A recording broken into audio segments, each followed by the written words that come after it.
Today, guys, I'm excited to share with you one of the most destructive weapons in chess from the black side.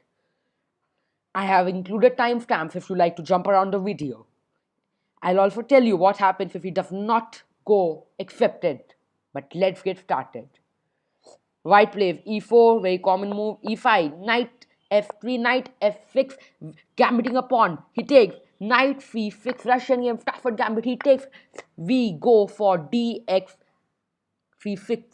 Over here, the opponent have a pawn in danger and he only a pawn up, so he have a few options to play with. Let's say he play v5, moving the pawn out of danger. We play knight to e4, d3, bishop to c4, giving away the knight, captures, bishop captures f2, check. If king goes to e2, bishop comes to g4, check. Bishop captures, king captures bishop, queen captures queen. You are simply up. Over here, you are supposed to win the game. If you don't, that's really bad. But what if over here the bishop he captures your bishop, you get the queen. There we are. In 8 moves, you are a queen up. It should be a good game from here. But what if he does not play the pawn downwards? Knight to c3, bishop to c4, bishop to bishop to c5, bishop to c4, knight to g4, castles, queen to h4, saying who's guarding your f2 pawn, who's guarding your h2 pawn, brother. He plays h3. I'll give you a moment to figure out why is this a bad move. Why is this a bad move? Knight captures on f2, attacking the queen. Capture, if he defends the queen basically, knight captures on h3. Knight goes to f2, discover check. Knight, king comes to g1, king hunts. The game's over. But what if he captures your knight simply, right? He can capture it. You capture with the queen, and look at this, guys. His p5 are all in, while your p5 are very, very active. And of course, his king side have been devastated. You can simply castle and go on. e6, develop, castle, and remove your queen from the midst of the house. Here you are, for good, for good in the position. What if he does not play that? Of course. Why will he play the... Why should he do that, right? Why should he get him knight down? What if he plays d3? If he plays d3, bishop to c5. Over here, the opponent have 3 options. We'll go one by one. Bishop to g5. That's bad. That's bad. Knight captures e4. What? The queen's hanging. Bishop captures on f2. Check. King comes to e2. Only move. Bishop comes to g4. Check and mate in the middle of the board, guys. He cannot come to g5. Nah.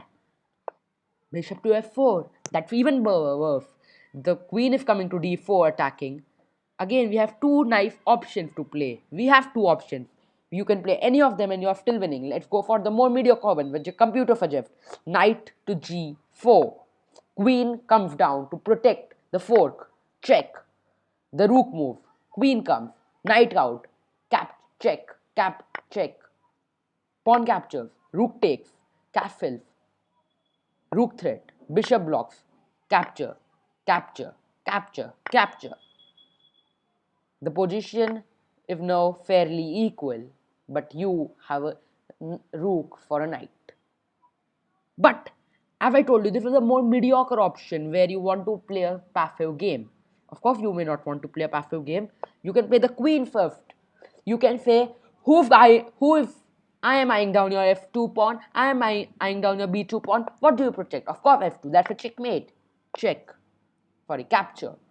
Knight move. We get another piece, which if now simply he is losing a rook. Of course, he is losing a rook, or he is losing initiative, his wish. It's really not a bad position from here. But over here, we have to see what your opponent plays basically. But I have still given you a very good position. Continue on. But again, as I told you, there are three options. He may not need to play bishop to f4. He may play h3.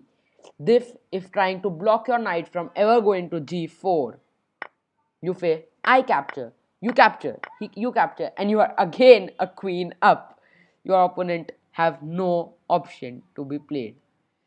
That means this is done. Now comes the question, what if he captures the pawn but then he does not capture the knight? What if he just simply move it back? In that case, you capture. He comes with the queen.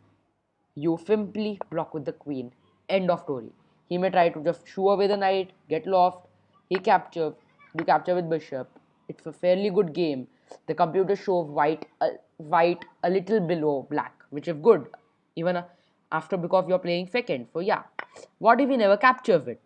What if he simply plays the most common non-capture move here, bishop to c4?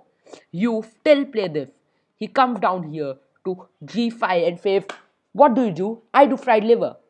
You say bishop to c5. After which there is knight captures, bishop captures, king captures, check.